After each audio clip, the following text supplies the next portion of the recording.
A very good Monday evening. We are making this video updated around 8:10 on this Monday evening. I'm Chief Meteorologist Ed Bloodsworth. It's been a very wet and dreary afternoon. It'll stay that way as we move into the evening. So right now we've been watching a batch of moderate to at times heavy rain that's been working towards the coast, but it's now sliding inland. There is one particularly intense batch of downpours. They are North Mobile County, North Baldwin County, and that stretches all the way down through Jackson County, Mississippi. Although we are not anticipating any widespread flooding with this, we'll have to watch that.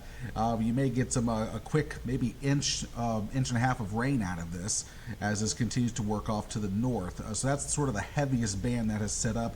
Rain's becoming a little spottier once you get closer to the coast. So let's go ahead and move you through the rest of the night. We anticipate we'll see additional rain move in with a few rumbles of thunder off the coast. Now, the good news with the most recent trend of model runs here is that most of this rain will get out of here pretty quickly, now as early as maybe 3 o'clock or 4 o'clock in the morning, with just a lingering shower sticking behind this as a cold front slides on through.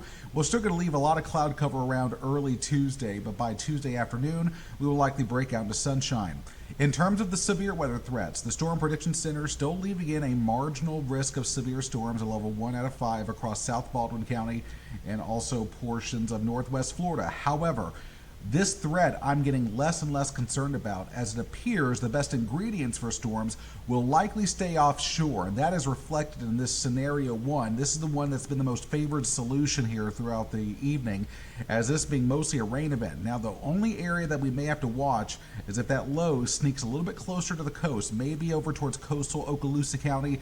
You may have to watch that during the early morning hours, but more likely than not, this the best instability for severe weather will stay offshore. This is the solution that we would not like to see, and the chance of this now coming to fruition is much, much lower as we move you through the rest of the night. But again, we can't entirely rule out 1 or 2 strong storms during the early morning hours of Tuesday, but it's more likely than not this will be just a big rain event for us.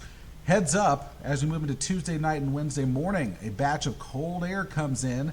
We will likely end up by Wednesday morning seeing temperatures running near the freezing mark there in that dark purple shade. Hard freeze possible inland. This is not going to be the first freeze of the season, so no warnings or advisories will be issued for this.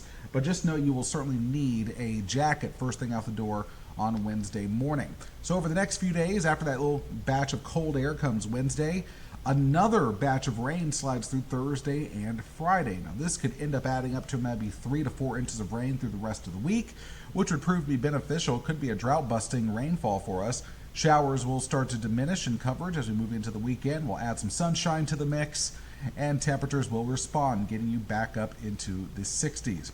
We'll be keeping our eyes on the radar for you throughout the rest of the night, so long as there is a slim risk of a strong or severe storm. But for most of us, we'll sleep easy this evening as rain will continue to fall through the night.